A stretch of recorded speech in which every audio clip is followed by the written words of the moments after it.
오늘 주신 하나님 말씀은 사무엘상 3장 11절부터 4장 1절 상반절까지입니다. 사무엘상 3장 11절부터 4장 1절 상반절까지입니다. 구약성경 대략 412페이지에 있습니다. 제가 한 절, 여러분들이 한 절 교독하고 마지막 4장 1절은 합독하겠습니다. 여호와께서 사무엘에게 이르시되 보라, 내가 이스라엘 중에 한 일을 행하리니 그것을 듣는 자마다 두 귀가 울리리라. 내가 엘리의 집에 대하여 말한 것을 처음부터 끝까지 그날에 그에게 다 이루리라. 내가 그의 집을 영원토록 심판하겠다고 그에게 말한 것은 그가 아는 죄악 때문이니 이는 그가 자기의 아들들이 저주를 자청하되 금하지 아니하였음이니라.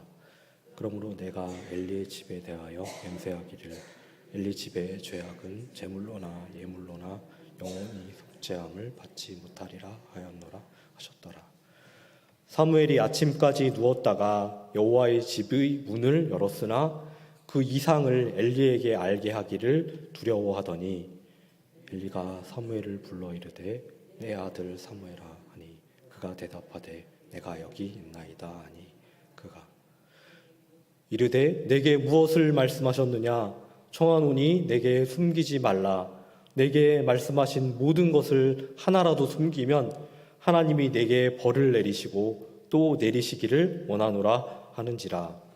사무엘이 그것을 그에게 자세히 말하고 조금도 숨기지 아니하니 그가 이르되 이는 여호와이시니 선하신 대로 하실 것이니라 하니라.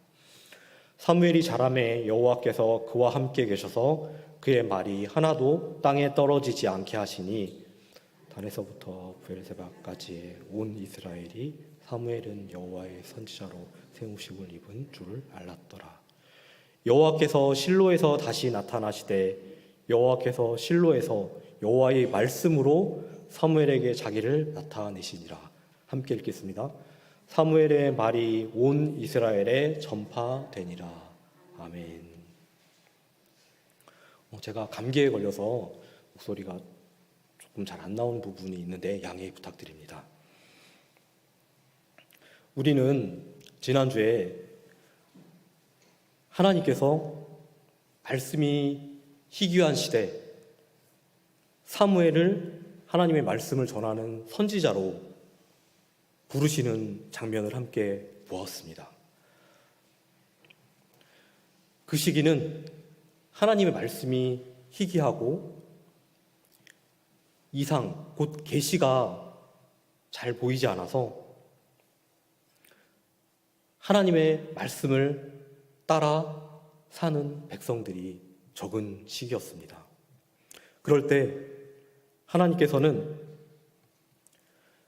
사무엘을 통해서 다시금 하나님의 백성들에게 말씀을 전하려고 했던 것입니다. 하나님의 말씀은 하나님 자신이시며 그러한 하나님의 말씀을 통해서 이스라엘 백성들이 하나님께 다시 돌아오기를 바랬던 것입니다. 그래서 하나님께서는 하나님께서 들으셨다라는 뜻의 이름을 가진 사무엘을 부르셔서 사무엘이 이렇게 대답하게 하십니다. 주의 종이 듣겠나이다 라고 대답하게 하십니다. 이제 오늘은 이 하나님께서 부르신 사무엘에게 하나님께서 전한 말씀이 무엇이고 그 전한 말씀이 어떤 의미를 가지며 하나님께서 부르신 선지자 사무엘이 어떻게 하나님의 말씀을 온 이스라엘에게 전하게 되는지 그 모습을 한번 보도록 하겠습니다.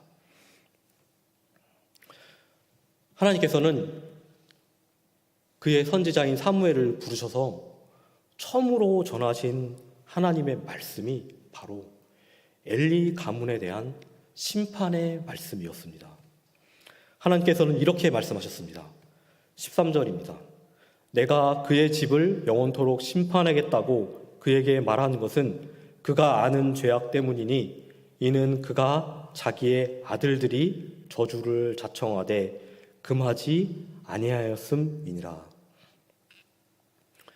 하나님께서는 엘리가 자신들의 아들들의 죄, 곧 하나님의 제사와 하나님께 드리는 예배를 멸시한 죄 때문에 그 집안을 멸하겠다고 하십니다. 엘리가 자신의 아들들을 처음부터, 그들이 처음에 하나님의 제사를 멸시할 때부터, 작은 죄를 지었을 때부터 단호하게 얘기하고 다스리지 않았던 것 때문에 나타난 이러한 엘리 가문의 죄에 대해서 하나님은 심판하시겠다고 말씀하고 계시는 것입니다. 그런데 하나님께서는 이런 엘리의 죄, 엘리 가문의 죄에 대해서 이전 장에서 이미 한번 책망을 하셨었습니다. 사무엘상 2장 27절 이하를 보면 하나님의 사람이라고 불리는 무명의 선지자를 통해서 하나님은 엘리에게 보내셔서 이렇게 말씀하셨습니다. 너희는 어찌하여 내가 내 초소에서 명령한 내 재물과 예물을 밟으며 내 아들들을 나보다 더 중히 여겨 내 백성 이스라엘이 드리는 가장 좋은 곳으로 너희들을 살찌게 하느냐. 이렇게 이미 책망을 하셨던 것입니다. 그런데 또 이 사무엘을 통해서 책망의 말씀을 다시 한번 전하고 있는 것입니다. 하나님께서는 왜 이렇게 엘리에게 책망의 말씀을 다시 한번 전하고 계신 것일까요? 무명의 선지자를 통해서 한번 책망하셨는데 처음으로 하나님의 말씀을 받은 엘리에게 이러한 처음으로 하나님의 말씀을 받은 사무엘에게 엘리에 대한 책망의 말씀을 전하게 하시는 것일까요? 이렇게 반복해서 말씀하시는 이유가 무엇일까요? 예레미야서 등의 선지서를 보면 하나님께서는 이스라엘 백성들을 계속해서 책망하시는 말씀을 하시는 것을 볼 수 있습니다. 하나님께서는 계속해서 이스라엘 백성들을 심판하시겠다고 말씀하시는 것을 볼 수 있습니다. 한번 말씀하시고 바로 심판하시면 됩니다. 하나님께서는 한번 말씀하시고 바로 심판하실 수 있으십니다. 그런데 다시 한번 말씀하시고 예레미야서 같은 경우는 수도 없이 말씀하십니다. 반복해서 말씀하시는 그런 모습을 보이십니다. 왜 그러실까요? 누가복음 15장 7절에 이런 말씀이 있습니다. 내가 너희에게 이르노니 이와 같이 죄인 한 사람이 회개하면 하늘에서는 회개할 것 없는 의인 99으로 말미암아 기뻐하는 것보다 더하리라. 하나님께서는 죄인이 회개하는 것을 무엇보다 기뻐하시는 것입니다. 회개할 것 없는 의인 99 사람으로 기뻐하는 것보다 죄인 한 사람이 하나님께 돌이키는 것을 하나님께서는 더 기뻐하시는 것입니다. 그렇게 말씀하시는 것입니다. 신약 성경에서 베드로가 예수님께 이렇게 물어봤던 적이 있습니다. 형제가 죄를 범하면 몇 번이나 용서하여 주리이까? 7번까지 하오리이까? 라고 물었을 때 예수님께서는 이렇게 대답하셨습니다. 7번을 70번까지도 용서하라고 말씀하셨습니다. 7번을 70번까지라면 그냥 숫자로 단순히 세도 490번입니다. 여러분들 490번을 똑같은 죄를 반복했을 때도 용서한다고 생각을 해보십시오. 이게 쉬운 것일까요?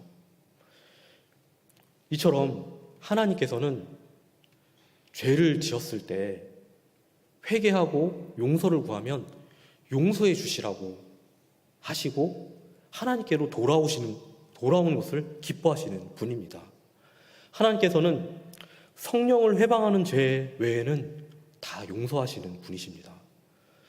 성령 회방죄는 그리스도를 믿지 않아 그와 일체이신 성령과 그의 구원 역사를 회방하는 죄를 말합니다. 곧 복음이 선포될 때 그 복음의 초청을 거절하는 것을 말하는 것입니다. 그것이 바로 성령 회방죄입니다. 이러한 성령을 회방하는 죄 외에는 하나님께서는 다 용서하시는 것입니다. 하나님께서는 엘리가 이러한 모습에도 불구하고 회개하고 하나님께 나아오기를 바랐던 것입니다. 하나님께서는 우리에게도 그러한 모습을 바라십니다. 하나님께서는 하나님의 백성들이 비록 죄를 계속해서 반복해서 짓지만 그 죄를 회개하고 하나님께 나오길 바라십니다. 하나님을 향해서 보이는 태도를 중히 여기시는 것입니다. 엘리가 처음 하나님의 사람을 통해서 말씀을 들었을 때, 책망을 들었을 때 자신의 잘못을 깊이 인정하며 하나님께 깊이 회개하였다면 어땠을까요? 그리고 아들들이 이미 이렇게까지 커서 말을 잘 안 듣는 상황이지만 하나님께서 도와주시라고 하나님께 간절히 기도했다면 어땠을까요? 비록 이후에 사무엘이 이스라엘의 지도자가 되는 그런 하나님의 역사는 바뀌지 않았더라도 엘리와 그의 아들들이 홈리와 비느하스가 한날에 죽는 그러한 심판이 벌어지지 않을 수도 있지 않았을까요? 이는 우리에게도 마찬가지입니다. 하나님께서는 하나님의 백성들의 태도를 중히 여기십니다. 하나님의 책망의 말씀이 선포될 때 하나님께로 돌이키기를 바라십니다. 그리고 우리로서는 그 하나님의 말씀을 완전히 순종하는 것이 너무나 힘들기에 하나님께 의지하길 바라십니다. 우리의 자녀를 가르칠 때에도 자녀가 이미 너무 컸다면, 그래서 하나님께 돌아오는 것이 너무 어렵다면 더더욱 하나님께 의지하길 바라십니다. 지금이라도 돌이키고 하나님께 나오면 늦지 않았다고 말씀하시는 것입니다. 하나님의 말씀이 선포될 때 하나님의 말씀을 귀 기울여 듣고 회개하며 하나님의 도움을 구하길 하나님은 바라고 계시는 것입니다. 이러한 엘리와 그의 집안에 내리는 하나님의 심판을 전해들은 사무엘은 어땠을까요? 엘리는 사무엘이 젖될 무렵부터 함께 지냈던 사람입니다. 사무엘에게 엘리는 어쩌면 스승 같은 사람이었고 어쩌면 아버지라고 할 수 있는, 아버지처럼 따르던 그런 인물이었을 수 있을 것 같습니다. 그런 사람에게 심판의 말씀을 선포해야 했습니다. 선지자로서 첫 번째 받은 임무가 바로 그러한 스승이자 아버지 같은 인물에게 심판을 선포하는 것이었습니다. 사무엘은 당연히 어려워합니다. 15절입니다. 사무엘이 아침까지 누웠다가 여호와의 집의 문을 열었으나 그 이상을 엘리에게 알게 하기를 두려워하더니, 하나님께서 전하신 계시의 말씀을 엘리에게 알려주는 것을 두려워합니다. 스승이자 아버지 같은 엘리에게 그 가정 모두의 심판에 대해서 하나님의 말씀을 전하는 것을 두려워합니다. 아마도 우리가 그런 상황이 되어도 두려웠을 것입니다. 그런데 이런 말씀을 전하는 것을 엘리는 첫 번째 임무로 받은 것입니다. 선지자는 오늘날로 치면 목회자와 비슷한 사람들입니다. 완전히 일치하지는 않지만 공통된 부분을 가지고 있는 사람들입니다. 하나님의 말씀을 그때그때 필요할 때 하나님의 백성들에게 전하는 사람들인 것입니다. 그런데 이렇게 하나님의 말씀을 전할 때 두렵거나 어려울 때가 있습니다. 바로 성도들의 반발 때문입니다. 어떤 목사님은 이런 얘기를 한 적이 있습니다. 말씀을 전했는데 카톡으로 연락이 온답니다. 예를 들면 물질을 하나님께서 주신 것이고 그 물질을 우리는 충성되이 써야 된다는 말씀을 전했을 때 이렇게 카톡이 온답니다. 목사님, 왜 제가 면담 때 얘기한 것을 공개적으로 얘기하시나요? 이런 식으로 카톡을 보낸다는 것입니다. 말씀을 들었을 때 찔렸을 것이고 그것이 내 얘기를 한다고 생각했을 수 있긴 합니다. 그런데 그것을 목사님, 전해준 목사님에 대한 반발로서 그렇게 카톡을 보냈던 것입니다. 누구를 타겟으로 한 것도 아니고 회중 전체가 들어야 되는 말씀으로 전했는데 그런 반응을 보였던 것입니다. 이럴 때 말씀을 전하는 자로서 그 말씀을 전하는 것이 때로는 위축될 수도 있습니다. 때로는 두려울 수도 있습니다. 이것이 더 큰 문제가 될 수 있는 것은 목회자는 그래도 성도를 세우는 직분을 맡은 사람들이기 때문입니다. 그런데 이런 식으로 반발을 하다가 성도가 상처를 받고 교회를 떠나는 경우가 생길 수도 있기 때문입니다. 마음을 닫는 경우가 생길 수도 있는 것입니다. 하나님의 말씀으로 기꺼이 받고 회개하며 하나님께 향하는 사람이 있으면 좋겠는데 그런 사람이 다하면 좋겠는데 튕겨져 나가는 사람들이 있을 수 있기 때문에 때로는 위축될 수 있는 것입니다. 그러다 보면 듣기 좋은 얘기만 하게 되기도 합니다. 수요와 공급의 법칙을 따르는 것입니다. 하나님의 말씀을 가감없이 전하는 것이 아니라 사람들이 듣기 좋아하는 은혜나 축복 등의 얘기를 위주로 하는 것입니다. 물론 하나님은 우리에게 복을 주십니다.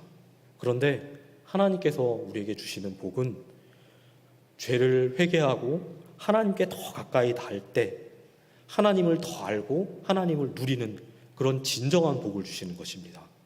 그런데 세상의 축복, 세상적인 축복에 대해서 더 전하게 되는 것입니다. 때로는 죄를 얘기하고 책망할 때 사람들에게 상처를 줄 수도 있기 때문에 감하여 전하게 될 수 있는 것입니다. 오늘 말씀에 엘리의 반응은 이렇게 우리가 하나님의 말씀을 들을 때 그래도 바람직한 것이 무엇인지에 대해서 모범적인 모습을 보여준다고 할 수 있을 것입니다. 엘리는 사무엘에게 이렇게 말합니다.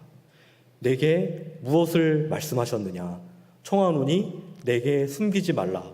내게 말씀하신 모든 것을 하나라도 숨기면 하나님이 내게 벌을 내리시고 또 내리시기를 원하노라 라고 말합니다. 엘리는 사무엘에게 하나도 숨기지 말고 하나님의 말씀을 다 전해달라고 얘기하는 것입니다. 엘리는 비록 이 말씀을 듣고 회개하고 하나님의 도움을 구하는 모습을 보이는 적극적인 모습까지 가진 않았지만 비록 부족한 지도자였지만 하나님의 말씀을 가감없이 전부 듣기를 원했습니다. 기꺼이 듣기를 원했습니다.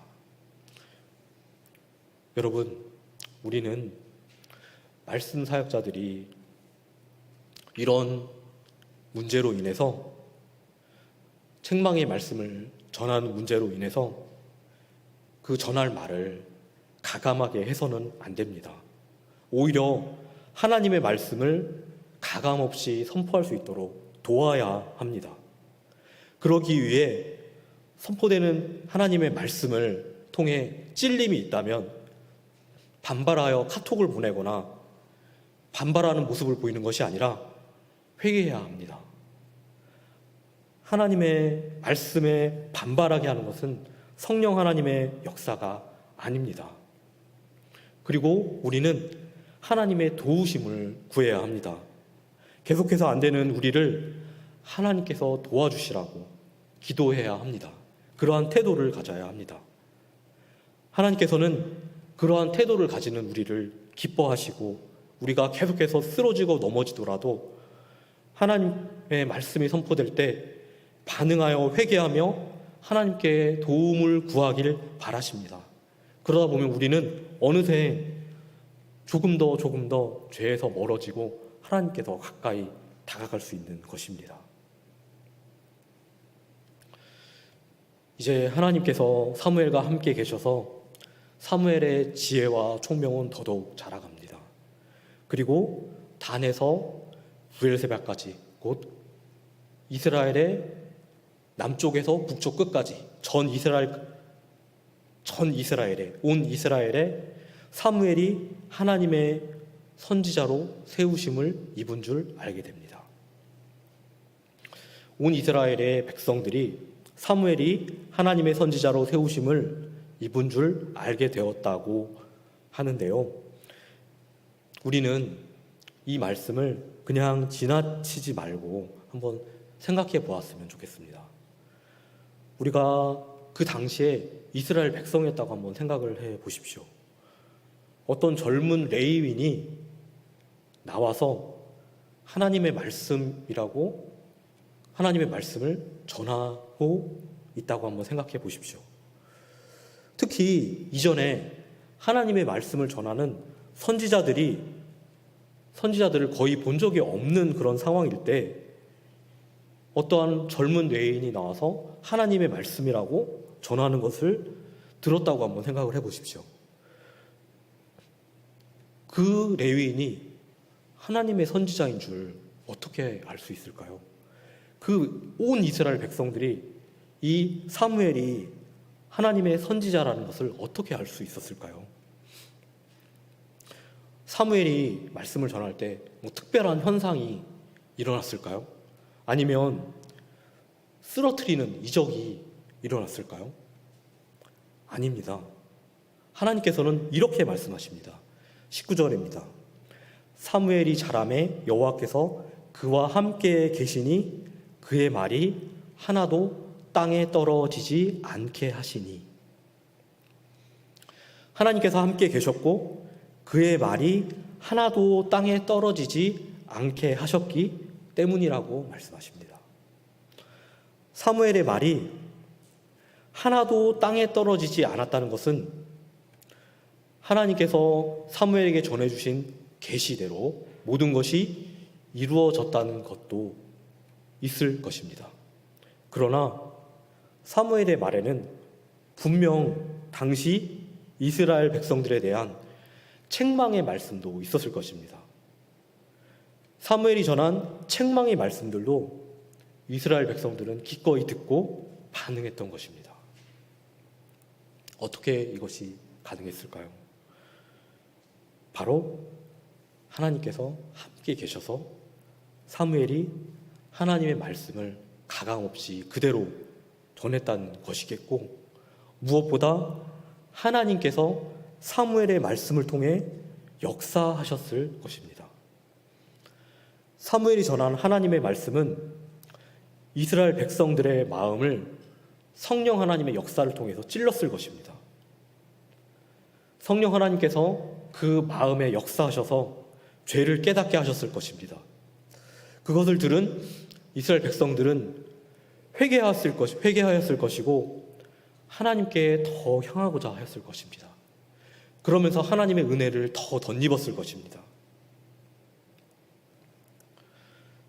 우리도 하나님께서 그의 말씀을 전하게 하시고 그가 함께 계셔 역사하시는 선지자가 필요합니다.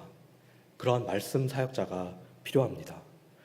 하나님의 말씀을 전하고 무엇보다 성령 하나님께서 역사하시는 그런 말씀 사역자가 필요합니다. 그러기 위해 우리는 우리 교회의 말씀 사역자들을 위해 기도해야 합니다. 하나님의 말씀 사역자들이 잘 서게 해주시라고 기도해야 되고, 더 나아가 이 땅에 사무엘과 같은 하나님께서 함께하여 주셔서 그 말씀이 하나도 땅에 떨어지지 않게 하는 말씀 사역자가 많아질 수 있게 해주시라고 기도해야 됩니다. 그리고 무엇보다 그 말씀을 통해서 하나님께서 역사하시기를 기도해야 합니다.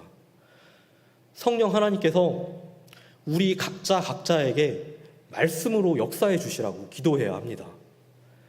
말씀을 듣는 자리마다 기꺼이 하나님께서 말씀으로 역사해 주시길 기도해야 합니다. 매일 한 번 한 번의 말씀을 듣는 자리에 허투루 대하지 말고 성령 하나님께서 꼭 역사해 주시기를 간절히 기도해야 합니다. 우리가 잘 알다시피 하나님은 보이지 않습니다. 이스라엘 백성들에게 구름 기둥과 불 기둥으로 보여주신 적이 있으시지만 그것은 구름 기둥과 불 기둥 자체가 하나님인 것은 아닙니다. 하나님은 바로 하나님의 말씀을 통해서 자신을 나타내십니다. 하나님께서 우리 하나님의 백성들에게 직접 말씀하시는 경우가 있긴 합니다. 드물지만 그런 경우가 있긴 합니다. 하나님께서 이스라엘 백성들에게 십계명을 전해주실 때 하나님께서는 직접 이스라엘 백성들 모두에게 하나님의 말씀을 전해주셨던 적이 있었습니다. 그러나 이스라엘 백성들은 하나님의 말씀을 직접 듣는 것이 두렵다며 최초의 선지자인 모세를 통해서 말씀을 듣고자 하였습니다. 이처럼 하나님께서는 직접 말씀하시기보다는 선지자를 통하여 말씀하시는 경우가 많습니다. 이름이 잘 알려진 선지자는 바로 첫 번째 선지자로 모세였습니다. 이후에 이름이 알려지지 않은 무명의 선지자들이 있었지만 이름이 알려진 두 번째 선지자가 이제 나타나는데 그것이 바로 사무엘입니다. 사무엘의 등장에 대해서 하나님께서는 이렇게 말씀하십니다. 21절입니다. 여호와께서 실로에서 다시 나타나시되 여호와께서 실로에서 여호와의 말씀으로 사무엘에게 자기를 나타내시니라. 하나님께서 실로에서 다시 나타나셨다고 말씀하고 있습니다. 바로 여호와의 말씀을 통해 사무엘에게 자기를 나타내셨다고 말씀하고 계시는 것입니다. 하나님은 하나님의 말씀을 통해 자신을 나타내신다고 말하고 있는 것입니다. 하나님의 말씀이 곧 하나님 자신인 것입니다. 그리고 하나님께서는 대부분의 경우에 하나님의 말씀을 전하는 선지자를 통해 자신을 나타내시는 것입니다. 모세나 사무엘, 예레미야, 이사야와 같은 선지자를 통해 자신을 나타내시는 것입니다. 오늘날은 하나님의 계시인 성경이 완료된 시대입니다. 이러한 오늘날의 하나님의 말씀은 하나님 자신은 어떻게 나타내실까요? 바로 대부분의 경우 하나님은 말씀의 설교를 통해서 자신을 나타내는 것입니다. 하나님의 말씀 사역자를 통해서 말씀을 선포하고 듣는 이 자리를 통해서 하나님께서는 자신을 나타내시는 것입니다. 이 자리가 바로 하나님 자신을 나타내시는 자리인 것입니다. 여러분들은 바로 이 자리가 하나님께서 자신을 나타내시는 자리라는 것을 자각하고 계신가요? 이 예배의 자리가, 이 하나님의 말씀을 듣는 자리가 하나님께서 자신을 나타내는 자리라는 것을 생각해 본다면 이 자리가 우리에게 얼마나 소중한 자리인가요? 세상 모든 것을 만드시고 통치하시는 하나님께서 이 자리에서 우리에게 하나님의 말씀으로써 하나님 자신을 나타내고 계시는 것입니다. 그분 자신을 나타내고 계시는 것입니다. 여러분, 우리는 이것에 대해서 얼마나 자각하고 있나요? 우리는 이 세상에서 유명한 사람, 예를 들면 윤석열 대통령이나 이재용 회장 같은 사람과 독대하는 자리에 간다면 그 자리를 쉽게 생각할 수 없을 것입니다. 그런데 이 자리는 그 정도가 아닙니다. 창조주이시며 이 세상을 다스리시는 하나님께서 말씀으로 자신을 나타내는 자리인 것입니다. 그런 자리라는 것을 생각하면 우리는 이 자리를 허투루 생각할 수가 없는 것입니다. 오늘 말씀에 하나님께서 다시 나타나셨다라고 말하고 있습니다. 다시 자신을 나타내셨다고 말하고 있습니다. 말씀이 희귀하여 이상이 잘 보이지 않는 시대에 하나님께서는 선지자 사무엘을 통해서 하나님 자신을 나타내십니다. 하나님께서 다시 나타나셨던 것입니다. 우리가 사는 이 시대도 휴대폰만 켜면 설교가 넘쳐나는 시대이지만 하나님의 말씀이 희귀한 시대라고 합니다. 하나님의 백성들인 교회도 이 세상과 별로 다를 것이 없는 그런 시대라고 합니다. 하나님께 더 가까이 나아가는 것보다 이 세상의 복을 누리며 살아가는 것을 더 좋게 여기는 그런 교회가 많은 그런 시대를 살고 있습니다. 우리들이 살아가는 이 시대에도 하나님께서 다시 나타나셔야 되는 것은 아닌지 모르겠습니다. 하나님의 말씀이 참되게 전해져서 하나님께서 우리 각자에게 역사하셔서 그 말씀이 하나도 땅에 떨어지지 않게 하는 그런 말씀 사역자가 더 많이 필요한 시대가 아닌지 모르겠습니다. 여러분, 그런 우리 교회가 되기 위해 우리는 기도해야 합니다. 그런 말씀 사역자들을 위해 기도해야 하고 그런 말씀 사역자들을 더 많이 보내주시라고 하나님께 간절히 기도해야 됩니다. 이제 말씀을 맺으려 합니다. 하나님께서는 사무엘에게 주는 첫 계시로 하나님의 엘리에 대한 심판을 말씀하셨습니다. 바로 전장인 2장에서도 하나님께서는 무명의 선지자를 보내어 엘리의 심판에 대해 말씀하셨는데 다시 한번 사무엘을 통해서 말씀하셨습니다. 이렇게 하나님께서 반복해서 말씀하시는 이유는 죄인이라도 하나님께 회개하고 돌이키길 바라기 때문입니다. 말씀이 선포되는 지금 우리의 죄를 돌아보며 하나님께 회개하고 돌이키기를 바라기 때문입니다. 그리고 그 첫 말씀으로 아버지 같은 엘리에 대한 심판의 말씀을 전해야 했습니다. 사무엘은. 그리고 엘리는 하나도 가감치 말고 그 말씀을 전하라고 합니다. 우리는 엘리처럼 말씀 사역자를 통해 선포되는 하나님의 말씀을 가감치 않고 전해달라고 그렇게 해야 됩니다. 기꺼이 그 말씀을 듣고 회개해야 되고 하나님의 도우심을 구해야 합니다. 왜냐하면 하나님 자신이 이 하나님의 말씀으로 자신을 나타내시기 때문입니다. 하나님의 말씀을 듣는 이 자리가 하나님 자신을 나타내시는 자리이기 때문입니다. 우리는 이 자리를 허투루 대해서는 안 되고 말씀이 희귀한 이 시대에 하나님께서 이 말씀을 통해 다시 나타내시길 그런 말씀 사역자가 많아지고 그런 말씀을 소중히 여기는 우리가 되길 기도해야 합니다. 그렇게 기도하며 나아가는 우리가 되었으면 좋겠습니다. 무엇보다 우리에게 그것이 큰 복임을 기억했으면 좋겠습니다. 기도하시겠습니다.